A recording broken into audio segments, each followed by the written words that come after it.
আসসালামু আলাইকুম এভরিওয়ান, সবাই কেমন আছেন? আজকে একটা পুডিংয়ের রেসিপি নিয়ে চলে এসেছি।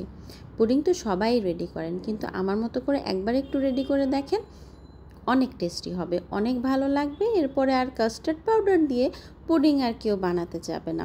তো প্রথমেই আমি 1 লিটার দুধটাকে একদম এক পাতে তৈরি করে ফেলেছি, একদম অল্প একটু হয়ে গেছে। এখন সেটাকে আমি একটু গুঁড়া দুধের সাথে মিশিয়ে নিচ্ছি, খুব ভালো মতো মিশিয়ে নিচ্ছি। দুধটা কিন্তু গরম আছে, ওই গরম দুধের মধ্যেই আমি গুঁড়া দুধটা খুব ভালো করে মিশিয়ে নিচ্ছি। আবারও বলে দিচ্ছি, 1 কেজি দুধ একদম কমিয়ে নিয়ে 1 পা হয়ে গেছে আমার এখানে। এখন দুধটাকে সরিয়ে রাখছি। দুধটাকে সরিয়ে রেখে একটা বাটি নিয়ে সেটার মধ্যে আমি 5টা ডিম ভেঙে নিচ্ছি। 1 লিটার দুধের মধ্যে কিন্তু 5টা ডিম, হ্যাঁ, একদম 5টা ডিম ভেঙে নিচ্ছি খুব ভালো মতো করে।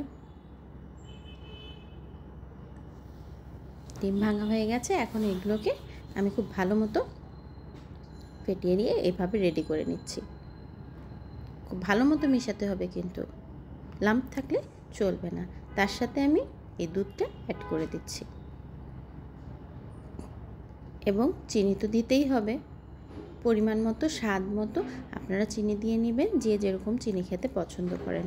আমি একটু মিডিয়াম চিনি খেতেই পছন্দ করি, তাই 4 চামচের মতো চিনি দিয়ে নিলাম। এখন যেই পাত্রে আমি পুডিংটা রেডি করব, তার মধ্যে এই যে একটু চিনি ছিটিয়ে নিচ্ছি ক্যারামেল তৈরি করার জন্য।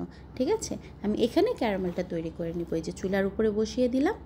এখন আস্তে আস্তে আঁচে ক্যারামেলটা কিন্তু তৈরি হয়ে যাবে। একটু খেয়াল করে দেখবেন, এই যে লাল লাল হয়ে আসছে, কিন্তু খুব বেশি পুড়িয়ে ফেলা যাবে না, তাহলে কিন্তু তিতা হয়ে যাবে।